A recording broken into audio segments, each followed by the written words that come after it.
What is the most infuriating case of double standards that you've come across? Story 1. My cousin has been in court for 10 years because of child support problems with his ex-wife. If genders were swapped, he would be in jail for these same issues. She does not pay child support, adhere to court-ordered child visitation, and ignores court-ordered restrictions on stalking him and family members, files false suits using Facebook posts as evidence against the order, does not feed the children properly. They come home usually in the same clothing they left in because she's too cheap to wash them and sees it as his responsibility. She owes over $100,000 in fines and is still facing no real consequences other than mail notices about non-payment. My SO's father missed one payment years ago. They suspended his business license and threatened a lien on his house. Her mother still owes $10K for drinking away the college fund and non-payment of child support with, again, no consequences. Fathers have no rights in Massachusetts. The mother is always right, even as a documented drug addict, which is yet another story along the same lines. It's not fair that the consequences for dads can be stricter than for moms,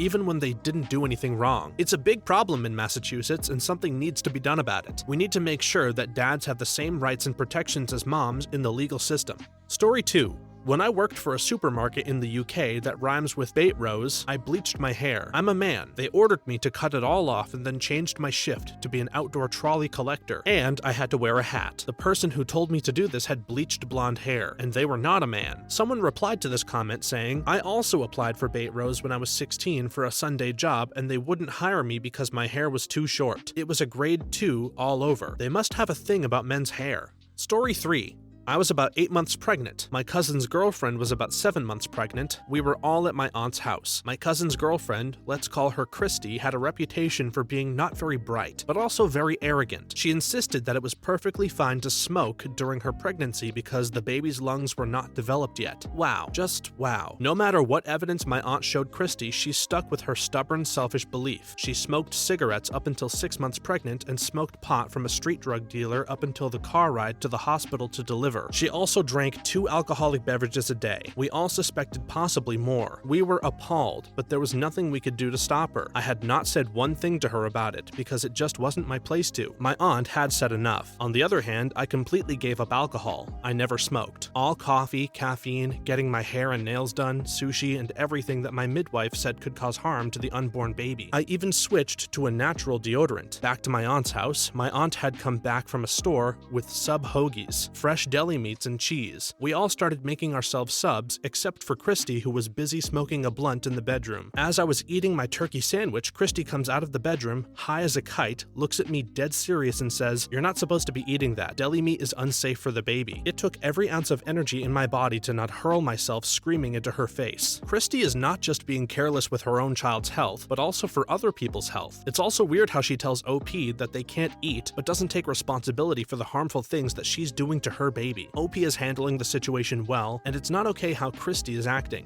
Story 4. The double standard on weed versus alcohol will never fail to blow my mind. Here's my example of this. My brother and I grew up in a Christian household. We're both in college now, and we all know how it goes in an American college. 99% chance that you're either going to end up smoking or drinking daily. I'm the smoker and he's the drinker. He will tell all these crazy stories at dinner and such about how he was so drunk and did X crazy thing while intoxicated, which I have zero issues with. I drink with him whenever I go up to visit. But the moment I mention anything smoking related, it's immediately, don't talk about it. I don't want to listen to how my child does drugs from my parents. Story 5. When I was a school nurse, I was always alone with whatever children needed assistance. Even after I would ask for help, a new male school nurse started, and all of a sudden, 3 other people are available just to watch him. I felt terrible for the guy, but literally no one trusted him with the diabetic kid or the other kid alone. Oh, he can't be alone, but me, a woman, was never questioned. Double standards abound. Someone added to this comment by saying, I was once pulled off of a school trip that I'd been asked to assist with because they were short-staffed because the deputy head of the girls' school said that there was already 1 man on the trip and 2 would be a safeguarding concern. The assumption that male staff are a threat to children needs to be addressed and eliminated.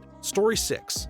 Senior year in high school, the football team got brand new uniforms, gear, and buses for tournaments paid for by the school. They had the only bus with AC and window tinting and nice Alcoa rims, reserved for their use only. They even canceled a couple of elective classes during my senior year to free up money for the team. The girls' softball team had to do year-long fundraisers to pay for everything, down to the softballs, uniforms, and chartering buses for tournaments. So that year, the football team won one game in pre-season, lost every other game. The girls' softball team went to and won their division at the state level. Oh, and the star boys baseball player got busted with marijuana on campus for the third or fourth time and was told to sit out 2 games. He could pick which ones, not even detention. Meanwhile, shortly later, another kid, a loner, got busted with marijuana once and got expelled, and had to take summer school to advance to the next grade. Story 7. I have 2 little brothers. They do not share mothers. We were eating breakfast with the mother of one of them. The other one is a picky eater. He has texture issues, but he never complains and just powers through as best as he can. She got up to get coffee, and they traded plates. Her bio son had almost cleaned his, and her stepson had eaten about half before the trade. Then they both got up and took their plates to her as they'd finished, and she accepted them both as done. You see, when her bio son says he's full, she believes him. When her stepson says he's full, she doesn't. So they made it look like the stepson had eaten more because they knew the bio's plate would be accepted in any condition. I never told them that I know they did this, and probably have for a while, but I love that they figured out a way around her double standards. I love the bond that these 2 brothers have formed with each other. It is unfair of the mother to treat them differently to the point that they have to come up with schemes to get around her inequality. My high school English teacher would hear something even remotely phone-like and explode. "Whose phone is that?" If no one answered right away, she would pace the desks, and if anyone acted suspicious, she would have them empty their pockets, bags, etc. on the desk. If there was a phone, she would confiscate it. If there were any unread notifications, she would read them aloud. But now and again, she would do her whole explosion, then glance down and giggle and say, "Oh, it's my phone," and then text away. Also, she was a terrible English teacher. Someone replied to this comment saying, "This reminds me of a professor I had that would make a huge scene whenever anyone arrived late to his lecture, would stop what he was doing and make snarky remarks like, 'Oh, I'm glad you could join us.' Completely ridiculous when you consider this was college, not grade school. Yet he often kept his lectures going after he was well out of time and would get frustrated when people started politely packing up and/or looking at their watches. Huh, interesting. This professor doesn't seem to care if his students are late to any of their other classes, but if they're late to his, ooh, big problem there."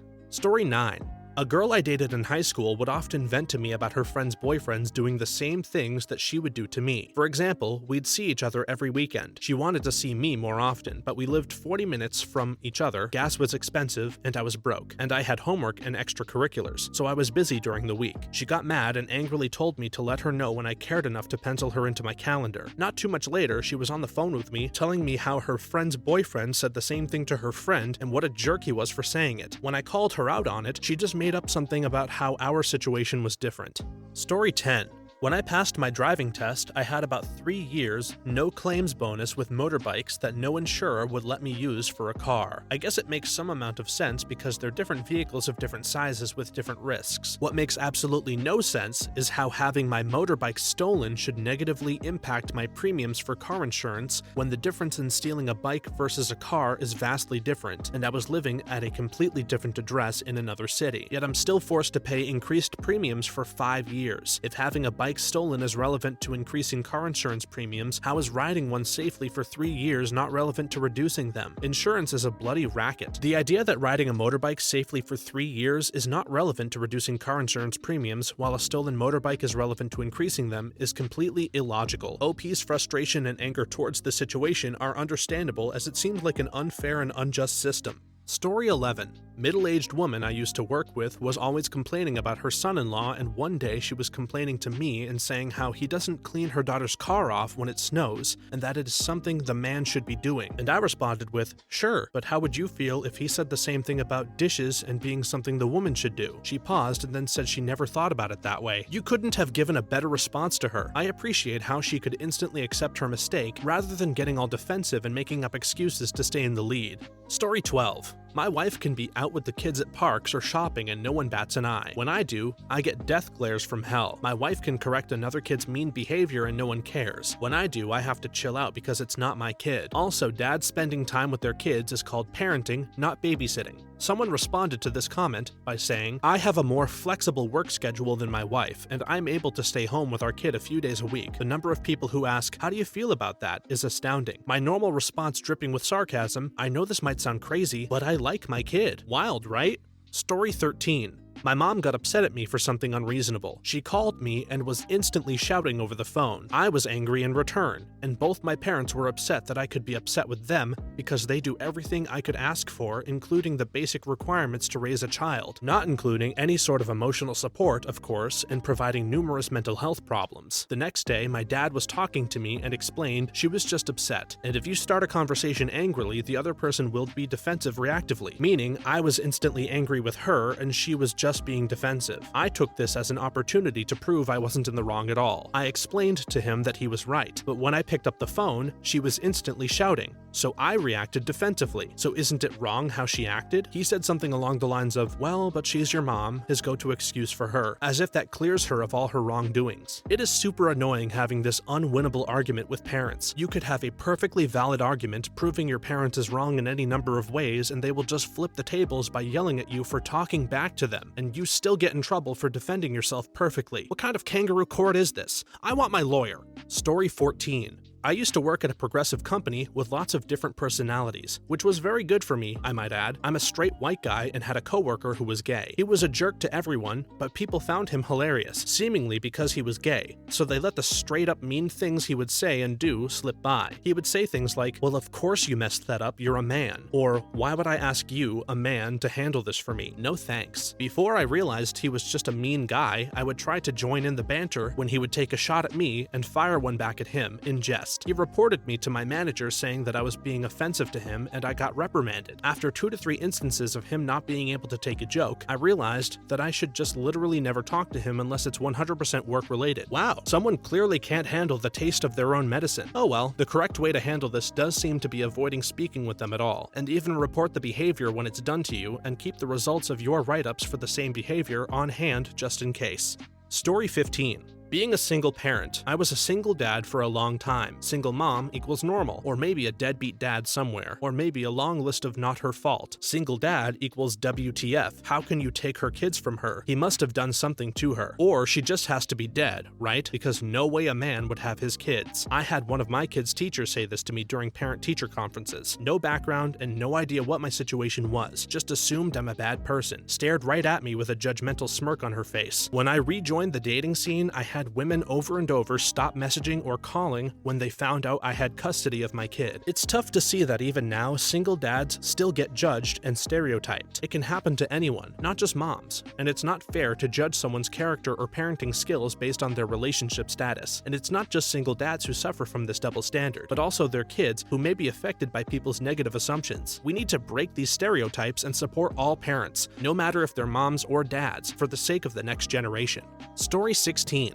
It is rightfully considered rude or socially unacceptable to comment on someone's size if they're overweight, but if a guy is skinny and or small, it's like open season for anyone and everyone to comment on how skinny we are with no consideration. It's one thing when it's your buddies, but I've had women I don't know well comment on my size, or worse yet, get physical and wrap their hands around my wrists to show how skinny they are, or even lift me and tell me I'm so light. Yes, that's happened twice. It's almost as if people don't realize that skinny men have the same body image issues and insecurities as overweight women. I'll never understand that. How disgusting. Unless it's a genuine compliment without being too on the nose about someone's body, let's keep talking about other people's bodies back in 2022 where it belongs. And when we say a compliment that isn't too on the nose, it means saying, wow, I love your outfit, or your hair looks great, instead of, wow, your body looks great, or those leggings really show off your butt. Some people might be okay with this and welcome the attention, but not everyone is comfortable with the idea of people checking out their figure. Talk to them first and get a gauge gauge on how they might enjoy that kind of attention. Until you know for sure, leave their body shapes out of compliments and you'll save yourself lots of headaches and embarrassment in the future. This obviously applies to people you don't know very well. I'm sure a good friend doesn't mind how you compliment them. And as we all know, your best friends you don't compliment. You roast the hell out of them. Thanks for watching until the end. Do you have a double standard story that you'd like to share? Please do so in the comments below. Then be sure to like this video, subscribe, and hit that notification bell so that you know when our next video is available. Thanks again for watching, and see you next time.